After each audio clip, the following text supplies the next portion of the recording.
Today marks a significant decision in my life. I have chosen to care for Amy and Yuri.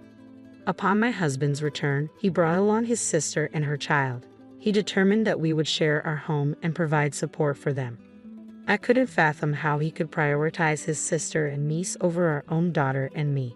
It became unbearable. How could he neglect his responsibilities as a husband and father? I've reached my limit. I'll end this marriage myself. Thus begins my tale of retribution against my detestable, sister-fixated husband. My name is Amelia, and I've been wedded to Ethan for 5 years. Together, we have a precious 4-year-old daughter named Luna. Our daughter, born shortly after our marriage, is simply enchanting. She's the center of our universe. My husband and daughter, they're my cherished family. However, it appears my husband doesn't share the same sentiment. One evening, as I waited for my husband's return, Luna and I busied ourselves in the kitchen preparing curry. "Mommy, when will Daddy be home?" Luna inquired. Daddy seems to be running late today. I wonder what's keeping him," I replied. It was unusual for my husband, who typically arrived straight home from work, to be absent even past 7:30 p.m. Still no response to my calls or messages. "Mommy, I'm hungry," Luna reminded me. "All right, sweetheart, let's go ahead and eat without Daddy tonight," I replied, trying to mask my disappointment. After finishing dinner with Luna and tidying up, my husband finally walked through the door. "Welcome back." "Wait, what?" I exclaimed in confusion. Standing beside Ethan were his sister Amy and her daughter, Yuri. They were burdened with an unusual amount of luggage. "Ethan, what's going on?" I stammered, struggling to comprehend the scene before me. He then dropped the bombshell. "From today onwards, we're taking care of Amy and Yuri." "What? Take care of them?" I'm lost. Why didn't he mention anything before bringing them home? This whole situation is beyond me, I struggle to articulate. "Support them? Why the suddenness?" "I haven't heard a word about this," I added, feeling bewildered. It was a spur-of-the-moment decision. What choice did I have? Amy had a fallout with her husband, so she reached out to me, Ethan explained casually. "And for how long are we supposed to support them? We barely have enough space in our apartment," I pointed out, hoping he'd recognize the inconvenience. But my husband seemed unfazed. "Can't you let them use your room?" he suggested, as if it were the most obvious solution. "My room?" I echoed, incredulous. "You can move into Luna's room. Then we'll have a spare room for Amy and Yuri," my husband suggested, as if it were the simplest solution. I was speechless. Did he expect me to accept this without protest? Why should I tolerate all of this when we're the ones providing for them? It made no sense to me. With a forced smile, my husband ushered his sister and niece inside, saying, "Make yourselves at home from now on." Without a hint of apology for the abrupt intrusion, they made themselves comfortable on the couch, engrossed in the TV. I pulled my husband aside, whispering urgently, "Have you lost your mind? Taking in Amy and Yuri out of nowhere, and our budget is already tight." My husband let out a frustrated sigh, his expression turning sour. "Come on, Amy's in a tough spot, and you're acting so heartless. Can't you show a little compassion?" My husband chided. "It's not about lacking compassion. I don't mind them staying temporarily, but fully supporting them is a different matter. They should at least chip in for groceries," I argued. "What? You're being downright miserly. Amy's not even working. It's obvious she can't contribute," he retorted, accusing me of being stingy. "Your opinion doesn't concern me. My sister needs help. As the head of this household, I've decided to assist her, and you should respect that," he declared firmly, before diverting his attention to games with them. To add insult to injury, the curry I had saved for tomorrow disappeared, devoured by my husband and his guests. Throughout the evening, I endured my husband's scolding. "Make sure you prepare more nutritious meals for my niece," he demanded. It struck me, had my husband ever shown this level of concern for our daughter's nutrition? Apparently, he could muster such care only for his beloved niece. My husband wholeheartedly sided with his sister, disregarding my feelings entirely. To make matters worse, he branded me as a miser for worrying about our finances. "She can't chip in for groceries because she's not working. That's not my problem. Regardless of their struggles, we can't afford to support them indefinitely for free," he stated bluntly. The next day, and the day after that, my husband doted on his sister and niece, barely acknowledging me and our daughter. Amy, I picked up the cake you wanted, he announced. Oh, thank you, Ethan, Amy replied, her gratitude directed solely at him. I spotted some toys from Yuri's favorite cartoon on sale. I couldn't resist getting them, my husband mentioned casually. Sure, go ahead, I replied, trying to hide my disappointment. The cake was exclusively for his sister and niece, and naturally, the toy was intended only for his niece. Both our daughter and his niece were around the same age, so it wasn't difficult to imagine that our daughter would also appreciate some cake and toys. But I had to endure a little longer. Once his sister reconciled with her husband, they would leave our home, and our family life would revert to its usual rhythm. Repeating this mantra to myself, I managed to suppress my frustration. Then one day, my daughter approached me with a heart-wrenching question. Mom, does Dad like Yuri more than me? What? Why do you think that? I asked, taken aback. He seems to only pay attention to Yuri. He doesn't even respond when I talk to him, she explained tearfully. I was speechless, engulfed in a wave of sadness. Pulling her close, I held her tightly, unable to find the right words to console her. Don't worry, Luna. He's your dad, I reassured her, though inside, I knew the situation couldn't continue. A few days later, I confronted my husband about his behavior. Luna's feeling neglected. It's great that you love Yuri, but you need to make time for Luna as well, I urged. Fine. It's just so much effort, he grumbled. Effort? Our daughter is Luna, not Yuri, I reminded him. Yeah, I understand. I'll make an effort to pay attention to Luna, he conceded. Despite my efforts to communicate my daughter's feelings, nothing changed. I watched as my daughter gazed at my husband, who was joyfully engaged with our niece, her eyes filled with sorrow. It seemed futile to expect my sister-in-law to step in and care for our daughter in my husband's absence. They were always focused on Yuri. I was the sole source of attention for our daughter, yet she still seemed lonely. A month went by, and our family was crumbling under the strain. Financially, we were barely scraping by. Moreover, no matter how much I tidied, our apartment remained in disarray because my sister-in-law and niece never lifted a finger to help. Meanwhile, my husband continued to lavish attention on his sister and niece, neglecting both our daughter and me. I couldn't endure this any longer. I've had enough. This has gone too far. Can we please have a serious discussion about our future? I confronted my husband, my frustration boiling over. What's gotten into you all of a sudden? I've been saying the same thing repeatedly, haven't I? Life is becoming increasingly difficult, and what's your plan regarding Amy and her predicament? You're not suggesting we live like this indefinitely, are you? He retorted. What choice do we have? She's in the midst of a marital dispute, I explained. Then shouldn't she consider divorce or try to resolve things with her husband? It's been a month already. Luna and I are reaching our breaking point. Please take our feelings into consideration, I pleaded. I knew broaching this subject would upset Ethan, but I had to advocate for Luna and the future of our family. Luna adores you, you know, but when she sees her dad showering affection only on his niece, it's bound to hurt her. I prioritize Luna's feelings over my own, I expressed to my husband. Ethan's a father as well. He should understand how much Luna is hurting and adjust his behavior, I added, hoping for some empathy. But his response left me speechless. Amy is family, right? She's your family too. How can you say such cold things? You're heartless, he accused me. Heartless? Me? I was taken aback by his accusation. It's not that I dislike Amy and Yuri. I just want our situation to change. But Ethan made it seem like I was the villain in all of this.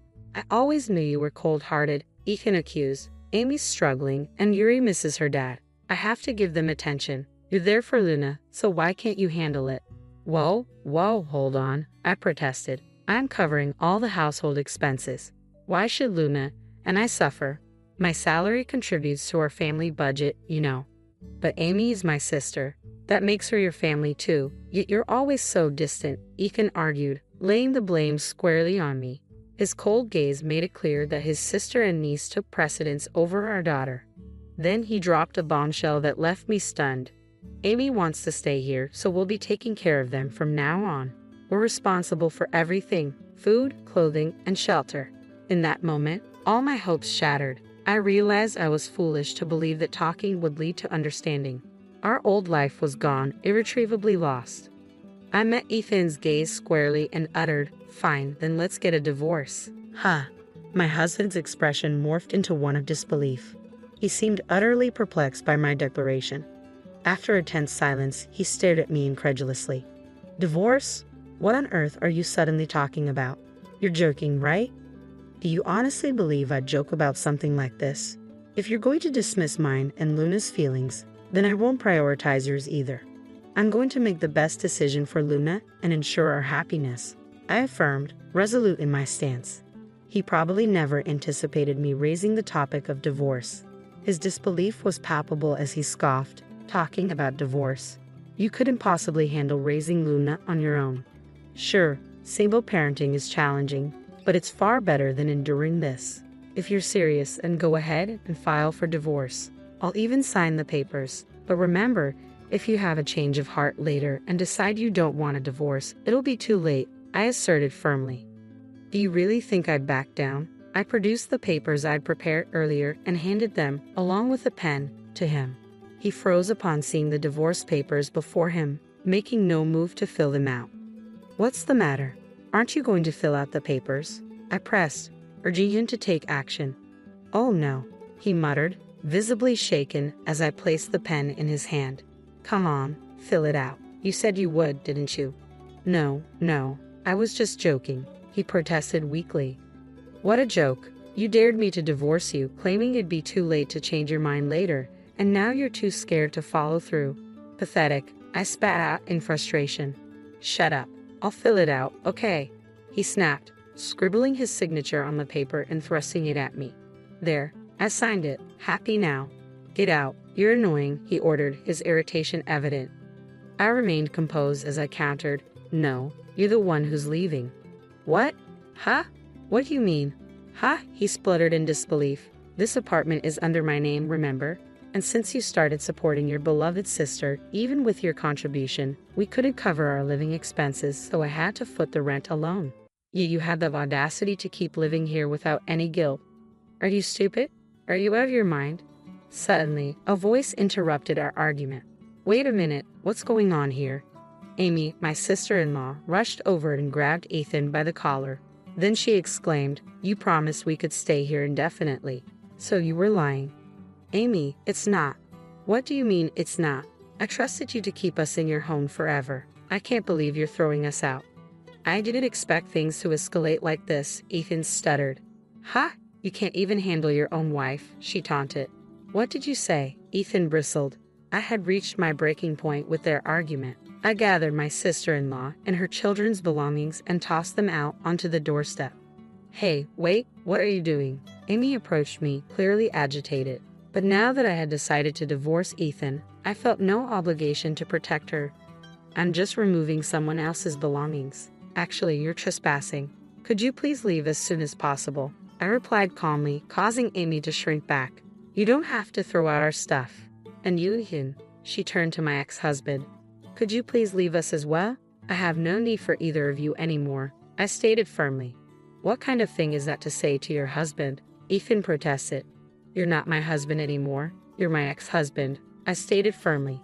I never realized you could be so heartless, Ethan muttered in disbelief.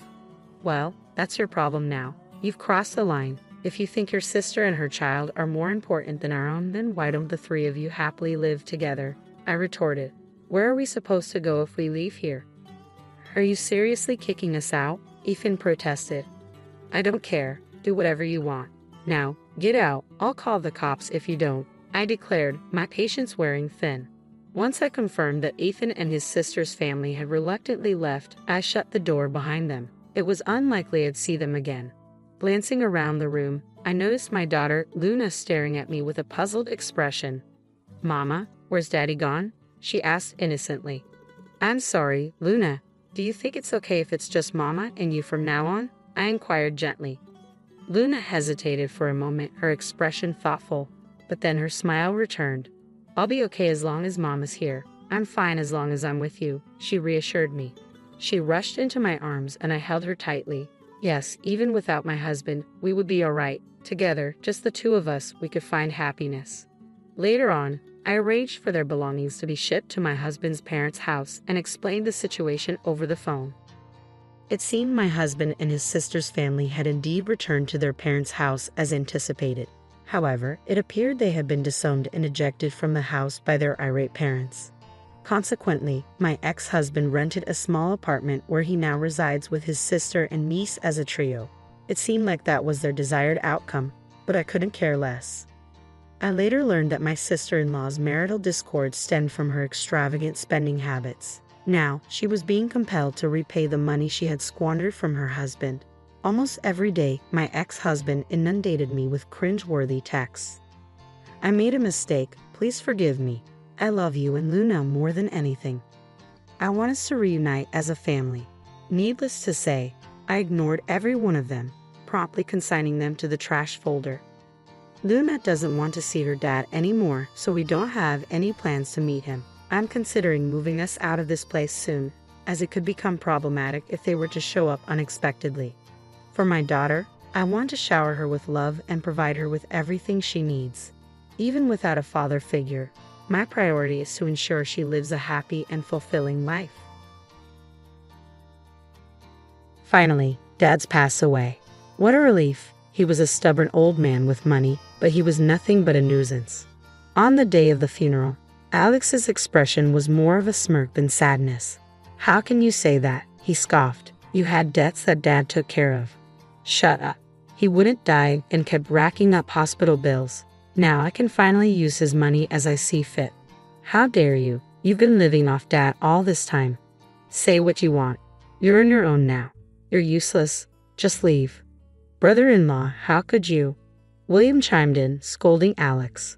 Meanwhile, their sister-in-law, who was also present, laughed dismissively and said, "Marriage doesn't make you family. I'm sure even your father-in-law wouldn't want outsiders here. You should leave right away." Her words shattered something inside me. To insult my father and deny our bond, these people are truly vile. There was no point in arguing further. The last thing I wanted was to disrupt my father's funeral. I fought to keep my anger in check and resigned myself to the situation. I could barely manage to say a few words before I chose to bid my final farewell to my father and leave. I promised myself never to associate with these people again. My name is Lily. I work as a nurse at a children's hospital. I married William, a radiologic technologist I met through work a few years ago. Our on-call schedules make it difficult to find time for just the two of us, but we treasure the moments we do have together. William's role is crucial. Imaging plays a vital part in diagnosing and treating patients. He handles numerous imaging tasks daily, always on the lookout for even the smallest abnormalities, which adds significant pressure to his job. Despite the demands of his work, I deeply respect William for his dedication. He often tells me how much he admires my commitment to communicating with patients and their families, even with my hectic schedule. Once upon a time, I could hardly imagine that I would become a source of help for others or that such joyful days would ever be in my future. My father worked for a major trading company and was often stationed abroad, leaving my mother, Alex, and me to manage on our own. In that environment, my mother and Alex treated me more like a servant than a family member. "Didn't I tell you to clean this up? You're so useless. Hey Lily, get me some juice. You've got a minute." This harsh treatment and constant demands were a regular part of my life. My mother, who was devoted to Alex, made me feel like nothing more than a bother. Seeing her behavior, Alex grew up to adopt the same domineering attitude towards me. As a child, I did everything I could to meet their expectations, but despite my efforts, both my mother and Alex continued to belittle me, even when my father returned from his overseas assignments. By the time I was in high school, their attitudes hadn't changed. Although my father tried to defend me, my mother and Alex blamed him for everything. "I raised these two all on my own while you were away," my mother would say. "You didn't lift a finger to help, and now you're back and trying to play the role of dad? We've managed just fine without you. Don't come in here acting all high and mighty." Despite my father's attempts to argue with them, no resolution was reached. Eventually, their anger shifted from him to me. Watching this, my father felt powerless to confront my mother and Alex, fearing it would only make things worse for me. Despite his presence, he was filled with regret for not being able to change their attitudes and tearfully apologized to me. "I'm sorry, but just having my father there saved me from being treated like I was useless and a nuisance by my mother and Alex. I felt as though I were lost in a dark tunnel, unsure of my own worth." Then my father told me, "Lily, you're not useless. You're not a nuisance. You're part of our family, and you're a good person who belongs here." Those words were enough to keep my spirits up, even when my mother and Alex continued to belittle and order me around. Knowing that my father was there to support me kept my heart from darkening. When it came time for me to graduate high school, my mother insisted that I start working immediately, forbidding me from attending college. Meanwhile, Alex, who barely studied, was allowed to go to a private university and waste his time.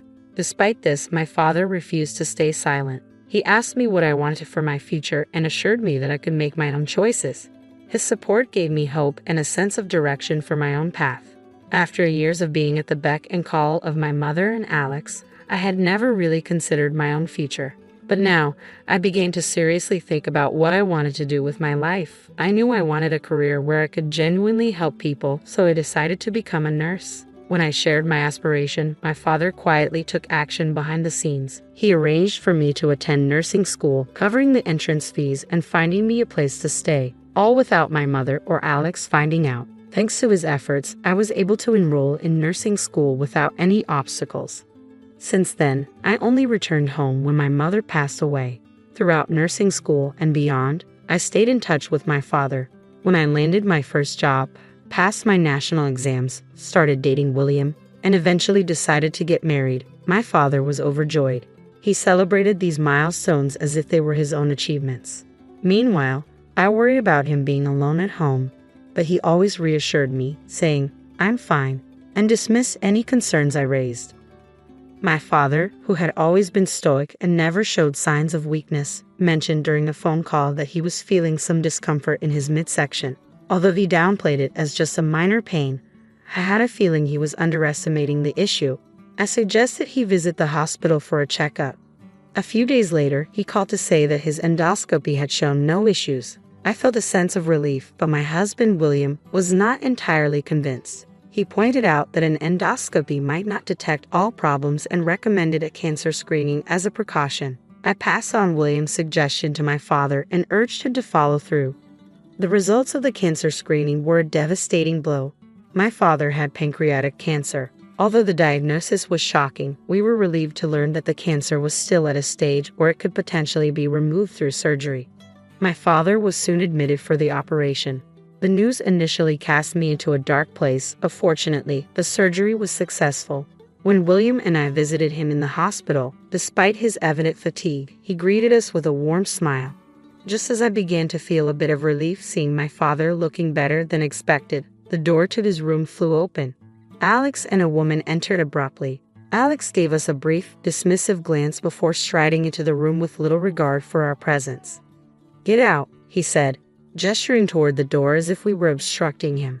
The woman with him, whom I quickly recognized as Grace, Alex's new wife, was also signaling for us to leave.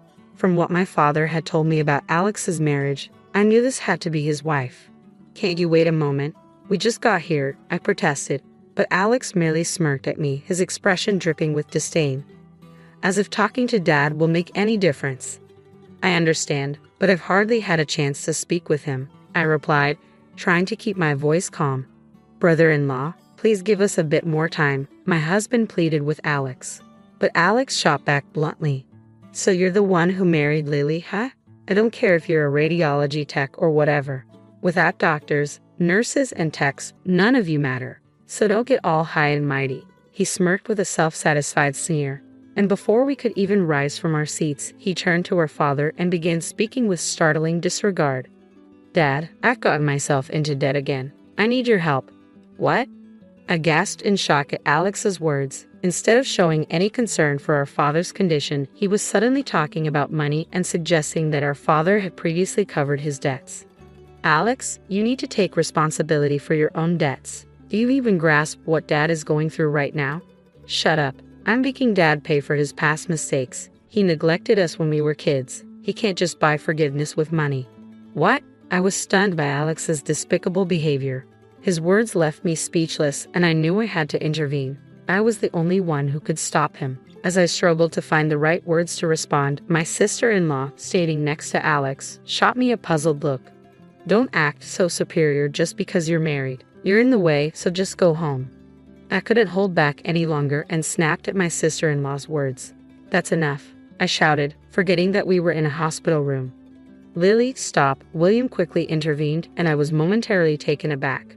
My father then quietly said, "Lily, you should go home for today," offering us a weak smile. "Thank you for coming. You can visit again another day." At my father's words, Alex and his wife looked smug and victorious. I felt a gnawing unease about leaving my father alone with them. Despite feeling guilty for my outbursts in the hospital room, I knew I couldn't continue the argument and reluctantly left. Over the next few days, I anxiously worried about my father and the tension between him and Alex. Then one day, my father developed complications. The shock of his deteriorating condition was immense. His physical and mental strength waned as he struggled to eat properly, and despite the attending physician's best efforts, he passed away a few weeks later. The grief was overwhelming, but I had no time to dwell on it. Alex and his wife were entirely unhelpful, so William and I had to handle all the funeral arrangements ourselves. On the day of the funeral, as I greeted the attendees and waited for the service to begin, Alex displayed an appalling lack of respect for the occasion. He grinned broadly and said, "I'm so relieved Dad is finally gone. He was so stubborn and only cared about money. What a nuisance." "What?" I was stunned. "Dad took on your debts and you're still speaking ill of him." "Shut up," Alex snapped. "His medical bills were overwhelming, and now I can finally access his money as I see fit." "How can you be so callous?" I demanded. "After everything Dad did for you, you still criticize him. Say what you want, but no one's on your side anymore. Just get lost." I couldn't believe my own brother-in-law's behavior. Even as William stood up for me, our sister-in-law smirked and waved us away. Being married into the family doesn't make you a real part of it. I'm sure even your father-in-law wouldn't want outsiders hanging around. Just go home. Her words were a breaking point for me. To disrespect my father and dismiss my connection to this family was beyond contempt. I knew arguing would only mar Dad's funeral, so I swallowed my rage. "Fine," I said, struggling to keep my voice steady. I forced myself to leave, unable to give my final farewell to Dad. I vowed never to deal with these people again. However, the next day, my phone was bombarded with calls from Alex and his wife. I had a strong suspicion about what they wanted, but I chose to ignore them. I figured if I kept avoiding them, they would eventually give up. But Alex proved me wrong. He hired a detective to track me down and showed up at my apartment. "Why aren't you answering your phone?" he demanded as soon as he saw me. "We've been trying to reach you for ages. Come out here. Do you have any idea how much trouble we went through to find you?" As soon as they saw me, they began venting their frustration, bombarding me with their grievances before I could even respond. "Is that lawyer telling the truth? That all of Dad's inheritance goes to you? That can't be right, can it? We're siblings, so the inheritance should be divided equally. Besides, you're the younger one, so you should get less." When I didn't respond, Alex's anger flared. "Say something." It was ironic that they were the ones cutting me off when they hadn't given me a chance to speak. What the lawyer said is true. I was just as shocked when I found out. "No way. So you're saying you get all of that $10 million? I'm not going to accept that." "Whether you accept it or not doesn't change anything, Alex. The decision has already been made. You think you can talk back to me? You've always been useless, and you couldn't even help Dad when he needed you. You should just do as I say from now on." Alex was determined to get his hands on the inheritance, refusing to face the reality of the situation. But his efforts were in vain. Our father had explicitly excluded Alex from the list of heirs, and no amount of resistance would change that. "No way. That's a lie, Alex. You made Dad cover your gambling debts under the guise of atonement. On top of that, you used Dad's stockholder benefits without permission and sold his belongings." Dad had taken steps to ensure Alex couldn't inherit his property, citing various incidents involving Alex and my sister-in-law as reasons. "What you've done is more than enough to forfeit any claim to the inheritance. Take what's yours and leave. Don't ever come near me again." As Alex and his wife listened, their angry shouts subsided and their faces turned ashen with realization. Leaving them to grapple with their new reality, I started to head back to my room. My sister-in-law's voice, strained and desperate, cut through the silence. "Wait, please, share the inheritance with us." Even now, my sister-in-law was pleading for a share of the inheritance. When I gave her a cold look, she started to babble frantically. We didn't even need to be asked. We assumed we'd get Dad's inheritance, so we bought a condominium in the Highlands. We borrowed money from a risky lender, thinking we could pay it back quickly. If we don't settle it soon, the interest will be unbearable. Please share some of the inheritance with us." It turned out that Alex and his wife had not only purchased the condominium but had also indulged in a lavish lifestyle after Dad's passing, gambling more than usual and splurging on designer clothes. "That's not my problem," I replied flatly. Alex, clearly in panic, shouted, "You've always followed my orders before. You should just do as I say now." "When did this happen?" I snapped back at Alex. "I've built a life where I'm respected and contribute to society. I'm not the person I was back then. Don't think you can manipulate me forever." As my voice rose to match his, Alex collapsed to his knees and clung to me, sobbing. "Alex is asking for family support. You should help him," my sister-in-law chimed in, raising her voice as well. I retorted sharply, "You called me a stranger, insulted Dad, and dismissed our relationship. I have no obligation to help you anymore." "What? How dare you?" she fumed. "If you don't leave, I'll call the police. Are you okay with that?" At the mention of the word police, Alex and his wife bolted as if in panic. At the memorial service that followed, I encountered relatives who were still fuming over Alex's behavior. They recounted how Alex and his wife had botched Dad's funeral with their disorganized speeches and lack of decorum, leaving everyone in shock. After a lawyer informed Alex he had no claim to the inheritance, he had tried to track me down through our relatives.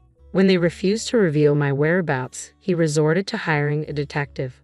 When that failed, Alex ended up begging relatives for money, but they turned him down flatly. With no other options, Alex and his wife had to flee with nothing but the clothes on their backs to escape their creditors. Months later, it seems they're still caught in a cycle of evasion, perpetually on the run from their debtors. I can only imagine how weary his wife must be of this life, but she likely can't leave him and they must be constantly at odds. Meanwhile, William and I, unable to attend my father's funeral, make a point of visiting his grave once a month. Thanks to my father's support, I've become a nurse and found the love of my life through my career. I intend to honor his memory every day by giving my best in all that I do. I'm also getting married on September 10th, starting at 1 p.m. I mentioned casually. My younger sister's eyes twinkled with a mischievous glint as she smirked. "Oh, same day and time, huh? What a coincidence. But you're only having a small family affair, right? I heard you're keeping it under 100 guests. That's such a shame. We're going all out, inviting everyone we know, from family to friends and colleagues. Have your little event if you must." I bit back my initial response and chose my words carefully. "I'm Sarah, 30 years old, and I work full-time. I met Thomas, who's 3 years older, through a mutual friend. After dating for 2 years, we recently registered our marriage. Thomas works in the food industry and is genuinely kind and sincere. We're planning our wedding for next month, and most of the details are already in place. While many of our friends are opting for grand celebrations, we've decided to keep ours small and intimate, just with family. I prefer to avoid a mix of my parents and sister with my friends and colleagues. My parents have always favored my sister Melanie, who is 3 years younger and undeniably more attractive, something I can admit objectively. Melanie has always been their favorite, and I just wanted to avoid any awkwardness." With her striking eyes, long lashes, delicate features, and fair complexion, Melanie caught the attention of several talent agencies and worked as a teen model during her school years. My parents adored her and frequently compared her to me. "Sarah, you have such a plain face. It's hard to look at you," they would say. "Sarah, you lack charm. Melanie is like an angel, unlike you." They showered Melanie with new clothes and toys, indulging her every whim, while I was denied opportunities to explore hobbies. Melanie enjoyed piano, ballet, swimming, and more, but her interest was fleeting, and our parents never reprimanded her for it. Even when she failed tests due to her carefree attitude, they encouraged her, while I was harshly criticized for merely average grades. I often thought to myself, I wish you hadn't had me at all. Every time they voiced how they wished I had never been born. I wasn't allowed to respond as my parents criticized me and showered Melanie with affection. Unsurprisingly, Melanie grew up pampered and entitled, retaining her beauty but developing a cruel streak. "We don't look alike at all, sis. Your plain face is so pathetic," she would taunt, constantly putting me down. I was reluctant to introduce my parents and sister to Thomas or his family, but my in-laws understood the complicated dynamics and didn't push. Still, my parents insisted on a meeting, so we arranged a joint family dinner. On the day of the dinner, I was anxious as my parents, Melanie, and Thomas's parents gathered. Distracted by the fear of any potential mishaps, I barely enjoyed the meal. Despite the occasion being about my upcoming wedding, my parents showed little interest in Thomas. When we talked about how we met or our future plans, they responded with indifference, offering only a disinterested Instead, they lavished praise on Melanie during introductions. When my in-laws tried to steer the conversation back to me, my parents would dismiss it, saying, "Forget about her, let's talk about Melanie." Melanie added, "Mom, Dad, you're praising me too much. Anyway, there's nothing interesting about sis." It was disheartening to see my dysfunctional family dynamic unfold in front of Thomas and my in-laws, their expressions growing stiffer as the evening progressed. After their meal and their focus on Melanie, my family left without offering a single congratulation for our wedding. I was stunned by their lack of acknowledgement, and while Thomas gently comforted me, I never imagined they could be this hurtful. "You've had a tough time, Sarah," my in-laws said with sincere warmth. "We know you've been through a lot. We're thrilled to have you as part of our family now. Please feel free to rely on us like you would with real parents." Their kind words touched me deeply. I expressed my gratitude and decided it was time to share something I'd been contemplating. "I'm considering having a small, intimate wedding," I began, "because as you've seen, my parents and sister can be quite unpredictable. I'm concerned about what might happen if we invite acquaintances or friends. Would it be alright if we keep the celebration to just close family?" Thomas had already agreed to this plan, and my in-laws responded with a reassuring, "Of course." I breathed a sigh of relief. With their support, it was settled that our wedding would be a small, family-only affair. However, as the date approached, I was faced with an unexpected and shocking development. I was taken aback when I received an unexpected call from my parents. "Melanie is getting married. Her fiancé is here right now. You need to come over." When I arrived, I found my parents, Melanie, and her fiancé waiting. The man looked familiar. "Nice to see you, Sarah," he said with a hint of surprise. "I didn't realize you were Melanie's sister." "I'm surprised too," I responded.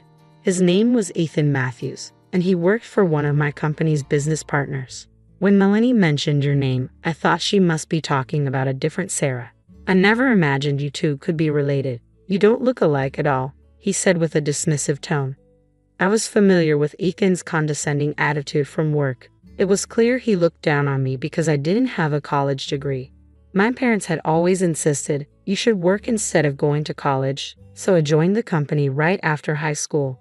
Meanwhile, Matthews had graduated from a prestigious university and seemed to judge others based on their educational background.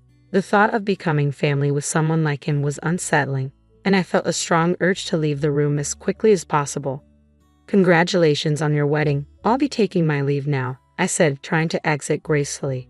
But then Melanie dropped a bombshell. "We've decided to hold our wedding on the same day and at the same venue as yours," she announced, with Ethan chiming in. "Our wedding will be far grander than yours," he said, a smug smile on his face. I was left stunned, unable to respond to their shocking announcement. Our venue was a large one, capable of accommodating multiple weddings in a single day. Although I had initially preferred a smaller, more intimate setting, Thomas and my in-laws had insisted on this grand venue to make our special day even more memorable. If Melanie and Ethan were planning an extravagant celebration, this venue would be perfect for them. But scheduling their wedding to coincide with ours seemed like a deliberate act of spite. Melanie and Ethan laughed mockingly. "Look at her, she's completely frozen in shock." "Are you okay?" they taunted. I tried to stay composed and asked, "What are you talking about? What about our parents and relatives? Which wedding are they supposed to attend?" Melanie remained unshaken. "Don't worry, Dad, Mom, and all our relatives will be at mine and Ethan's wedding," she said, her expression smug. Our parents immediately began calling our relatives to invite them to Melanie's ceremony. The relatives I had seen before had always favored Melanie, and now they either wanted to avoid conflict or believed her version of events over mine. Despite my attempts to explain that Melanie had announced her wedding date only hours after ours, they dismissed my concerns, calling me immature for even suggesting a conflict. Seeing the smug expressions on my parents', Melanie's, and Ethan's faces, I sighed in resignation and said, "All right, fine." I left the house, and no one came to see me out. As I closed the door, I could hear their mocking laughter echoing behind me. Back home, I apologized to Thomas and my in-laws for not being able to invite anyone from my side to our intimate wedding, even though I had initially suggested a small guest list. They were understanding and even suggested that with fewer guests, we could make the ceremony more elaborate. I was genuinely appreciative of their support. The wedding day arrived, and as I walked through the lobby, I encountered some of Melanie's relatives heading to her reception. I overheard them whispering, "Sarah is such a nasty woman compared to Melanie. She's so plain." I tried to ignore their remarks, focusing instead on making our day as special as possible. Our ceremony went wonderfully. Thomas's talented relatives put on a series of performances that filled the venue with joy and created a truly festive atmosphere. In the midst of our celebration, a commotion erupted as Melanie, Ethan, my parents, and Ethan's parents barged into our wedding. "Melanie, what's going on?" I asked, bewildered. Melanie abruptly shouted, "Everyone from Ethan's office is missing today. You must have done something." In reality, Melanie and Ethan's reception hall was nearly empty, with many seats unfilled, causing a heated confrontation between my parents and Ethan's parents. My parents angrily criticized them. "What a disgrace." Ethan's parents, taken aback and upset by the unwarranted blame, were in a foul mood. Panicked, Melanie falsely claimed to Ethan's parents that our weddings had been deliberately scheduled to overlap due to our strained relationship, leading her to storm into my ceremony, accusing me of sabotage. My wedding was a disaster, and yet Sarah's is full of joy. It's infuriating. Melanie exclaimed, her frustration evident. "Melanie, please calm down," I pleaded, trying to de-escalate the situation. But Melanie ignored me and took to the microphone, shouting, "Attention, everyone. My sister Sarah is the worst person in the world. She's been bullying me since we were children." I rushed to intervene. "Melanie, stop this." But she ignored me and continued her tirade. "I look so much better in a wedding dress than she does. She's always been jealous of my beauty, and she's just a gloomy, depressing person," Melanie continued, making unfounded claims. Ethan chimed in, supporting her. "That's right. Sarah is just a high school graduate and completely useless," he said. He went on, "That's why hiring high school graduates is a mistake. I graduated from a top university and am extremely talented. I'm even friends with the CEO, so a promotion is a sure thing." Ethan continued to boast about his achievements, adding to the tension. However, when Ethan saw my father-in-law seated at the groom's family table, his face went white. Having been so confident in his boasting and disparaging comments about me, he now trembled in fear. "Why is the CEO here?" he stammered in disbelief. "Matthews, I'm very disappointed in you," my father-in-law said, his voice filled with anger. "Why is the CEO here?" Ethan asked in a panic. My father-in-law responded, "I am the father of the groom. There's your father-in-law." Ethan stood there, stunned and speechless, realizing that my father-in-law was indeed the CEO of his company. The reception venues for our weddings were adjacent, and before our ceremony began, I had overheard Ethan's guests discussing how the wedding dates and times had been intentionally overlapped. Upon learning the truth, Ethan's guests had been so frightened by the CEO's anger that they had fled the scene. "No, it's not what you think, sir. I had no idea. It was all Melanie's doing," Ethan pleaded desperately. Melanie looked at him incredulously. "There's no way I would sabotage Sarah's wedding. She's an important client's employee. What I said earlier was just a joke. I didn't mean it," Ethan continued with a weak defense, but he was cut off by my father-in-law's stern command. "Stop lying. I spoke with your colleague earlier and heard about the derogatory remarks you've made about Sarah," my father-in-law said firmly. Ethan, caught off guard and searching for an excuse, lowered his head in defeat. "Sarah is an exceptional woman. She couldn't attend college due to her family's circumstances but began working right after high school and has been dedicated ever since. Despite her challenging situation at home, she has always lived with integrity and kindness. Unlike you, she would never judge or belittle someone based on their education," my father-in-law continued, his praise making me tear up. Ethan stammered, Sir, I deeply apologize for," but was interrupted by my father-in-law. "You're apologizing to the wrong person. Apologize to Sarah and stay out of my son and his wife's lives from now on. Understood?"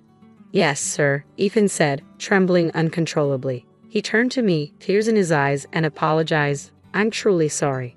I've had enough. Please leave," I said firmly. Melanie, bewildered, shouted, "What is happening? Why is this going on?" Ethan snapped at Melanie, "Be quiet. I regret ever marrying you." Melanie's face flushed with rage. "What did you just say?" she demanded. The two began to argue fiercely, and soon the venue staff arrived to escort Ethan and Melanie out. Their parents, stunned by the chaos, also quickly departed. With the disturbance gone, the remaining guests and I shook off the shock and continued the celebration. The reception resumed with a renewed energy and turned out to be an incredible event. I thanked my father-in-law, saying, "Father, I was deeply touched by what you said earlier. Thank you so much." He smiled warmly and replied, "I'm sorry for my subordinate's behavior. Thank you, Sarah, for marrying my son. If you ever find yourself in trouble, don't hesitate to reach out." Although Ethan was clearly anxious about facing consequences for his actions, the situation wasn't work-related, so he wasn't demoted. However, his attempts to ingratiate himself with my father-in-law in hopes of career advancement backfired spectacularly when his true character was revealed. Unable to repair his damaged reputation, Ethan could only discuss work-related matters with my father-in-law and was demoted to a lower position within the company. His previous behavior of boasting about being the boss's favorite had led to his isolation. Even his colleagues and subordinates began to avoid him, unwilling to make eye contact. By the end of the day, Ethan was likely just another employee to my father-in-law, especially since he hadn't even known who his son was marrying. News of Ethan's misdeeds quickly spread throughout the company, diminishing his comfort at work. He began to blame Melanie for everything and became violent towards her. Melanie responded by suing Ethan for domestic violence, while Ethan's parents filed a lawsuit against Melanie for ruining the wedding. The situation spiraled into a chaotic divorce drama. Melanie was distraught over Ethan's violence and the lawsuit from his parents, while Ethan and his parents claimed that Melanie and her family had interfered with Ethan's career and ruined the wedding. Both sides hired lawyers and prepared for a legal battle, but they were so fixated on their own narratives that they ignored any inconvenient truths. As the conflict dragged on, Melanie quickly depleted her funds due to wedding expenses and legal fees, making life increasingly difficult after the divorce. She had to move back in with her parents who had once pampered her but now treated her with disdain, labeling her as the disgrace of the family. Although I tried to distance myself, Melanie persistently called and emailed me, detailing her hardships. Despite my efforts to ignore her, I was inundated with hundreds of missed calls and unread emails. I blocked her abusive messages and pleas for money without responding. Soon, my parents began contacting me as well, begging for financial help. Their requests were relentless and annoying, though I couldn't tell if they were trying to cover their own wedding-related expenses or hoping to sway me with their pleas. The volume of their communication grew, becoming a significant nuisance. I blocked their calls and emails too. I anticipated they might visit in person, but they clearly lacked the funds for transportation. Ethan's parents, who should have been practically strangers to me, began persistently asking me to mediate with my father-in-law. They even tried to follow me home recently. I reported their behavior immediately, but they always fled whenever the police arrived. Their attempts to stake out my home became more frequent, prompting more police reports and increased patrols. For now, things have calmed down. In the meantime, I'm creating a loving home with my kind mother-in-law and father-in-law, who I now think of as my true family. I'm experiencing the genuine warmth of a family environment, something I had only heard about before. Here, there's no trace of the daughter-in-law bullying I had previously endured, and I'm discovering what it truly means to have a supportive and affectionate family. My name is Laura. 6 months ago, I married my high school sweetheart, Matt. We've known each other since childhood, so I've always been close to his family, which made the wedding process incredibly smooth. We share many mutual friends, turning our wedding into a joyous celebration filled with well-wishers. I promised to stand by Matt for the rest of our lives. A few months after we got married, I discovered I was pregnant. I was over the moon, and the blessings kept coming. Matt's mom was incredibly supportive, helping us out almost every day. Since we got married, we've been living with Matt's parents. As an only child, Matt was raised with a lot of love and care, so living with his parents after our wedding felt like the natural choice. I had no qualms about it and agreed immediately. From the day after our wedding, I enjoyed doing household chores with my mother-in-law, and we would chat about all sorts of things. When I announced my pregnancy, she cried tears of joy, celebrating as if it were her own good news.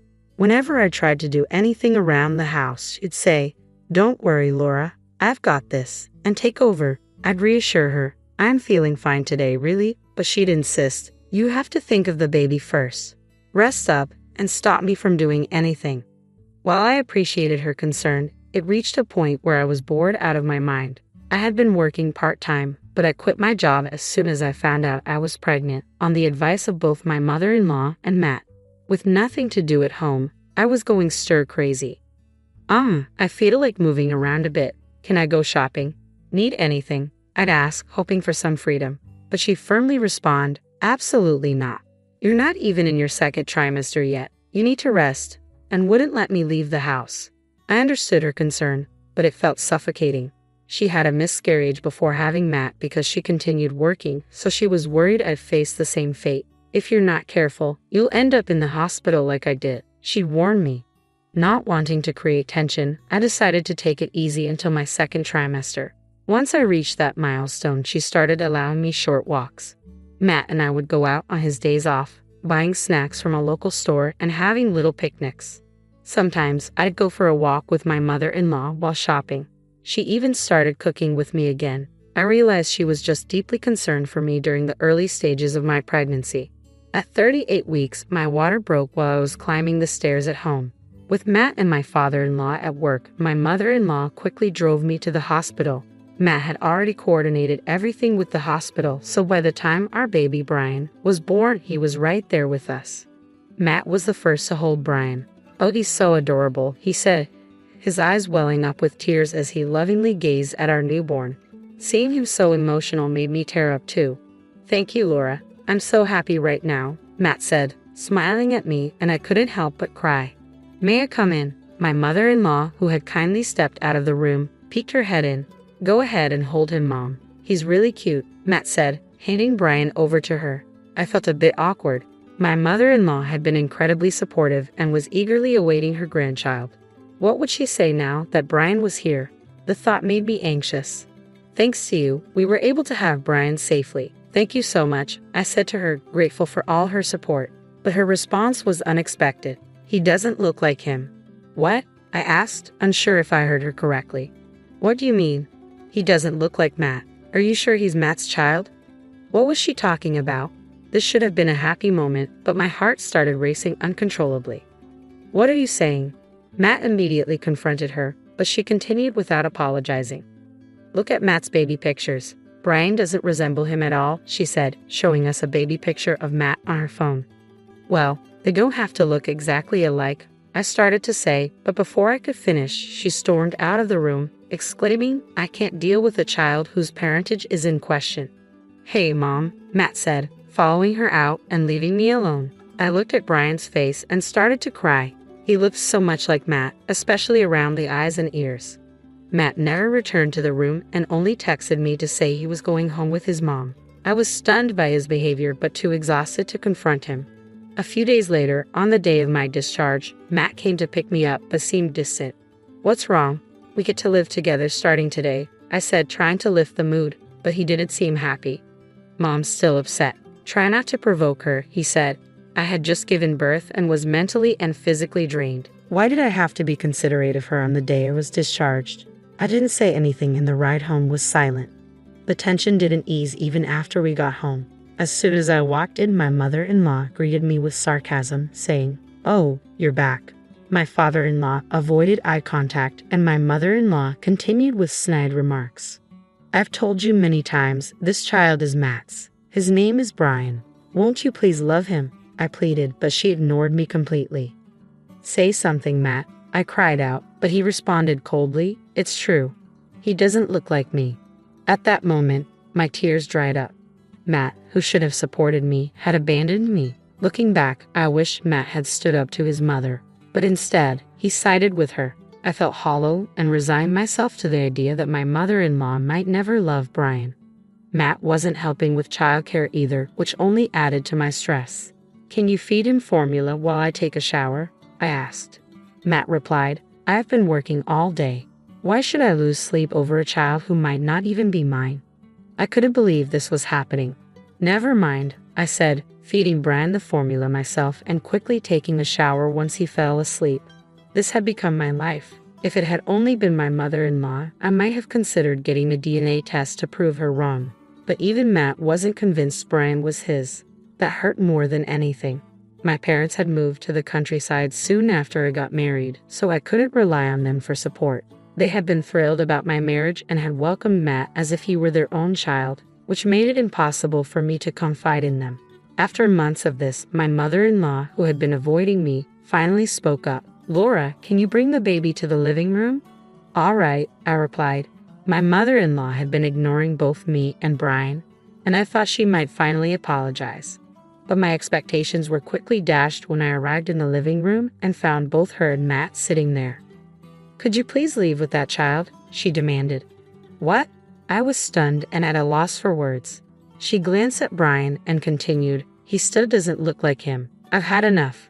Matt remained silent. At that moment, I couldn't take it anymore.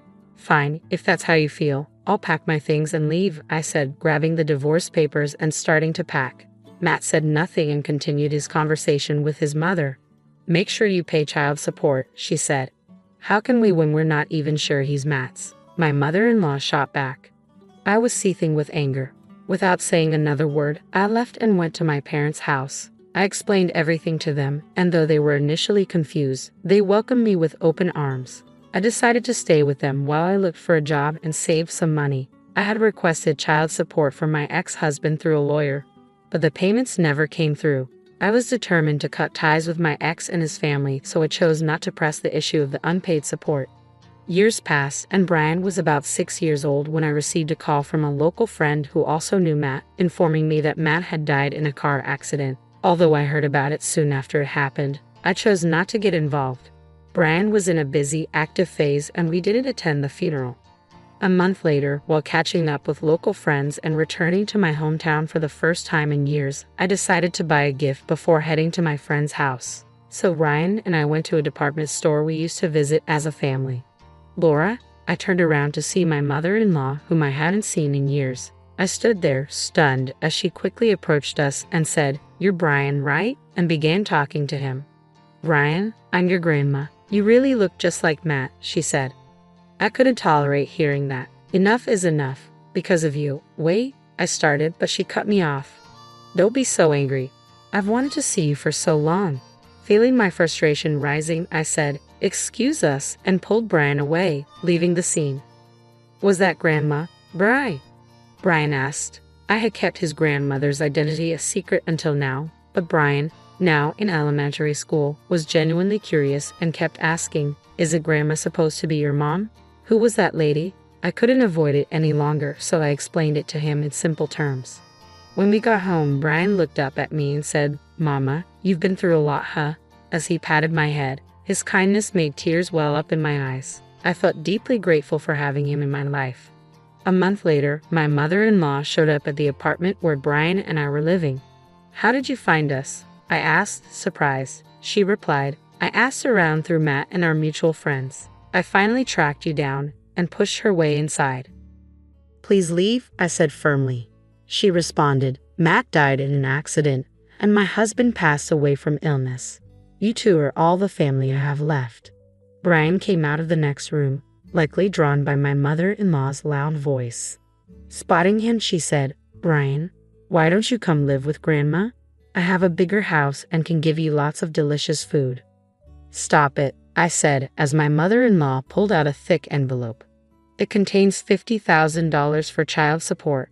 You two are all the family I have left, so please come live with me," she said, pushing the envelope toward me. Then she turned to Brian with a smile and said, "Brian, Grandma wants you to come live with her. I'll buy you anything you want, okay?" In that moment, I felt overwhelmed and on the verge of tears. I was torn between questioning why now and wondering if I should deny Brian the chance to have another grandmother. I was at a loss for words. Then Brian spoke up, "I'm not going." My mother-in-law let out a confused sound at Brian's words. "Brian, what are you saying? You can live with Grandma. There'll be lots of delicious food, and I'll buy you toys," she said, trying desperately to persuade him. "I don't want to. You were mean to Mama, right? My only grandma is Mommy's mom," Brian said, pulling away from her and sitting down beside me. My mother-in-law fell silent, her expression reflecting a sense of defeat. After staring at us for a moment, she abruptly stood up and left the house without another word. We haven't heard from her since that day, and she never visited us again. The child support money she left behind remains untouched, saved for Brian's future. When I consulted my parents about whether to return the money, they said, "You never received child support before, so it's fine to keep it." Taking their advice, I decided to keep it. I hadn't heard anything about my mother-in-law since then, but honestly, it no longer matters to me. I have Brian, who is so strong and steadfast by my side. Even at his young age, Brian protected me from his grandmother's advances and chose me over her tempting offers. I love him with all my heart and am committed to raising him responsibly. I want to ensure his happiness, even without a father, now and forever.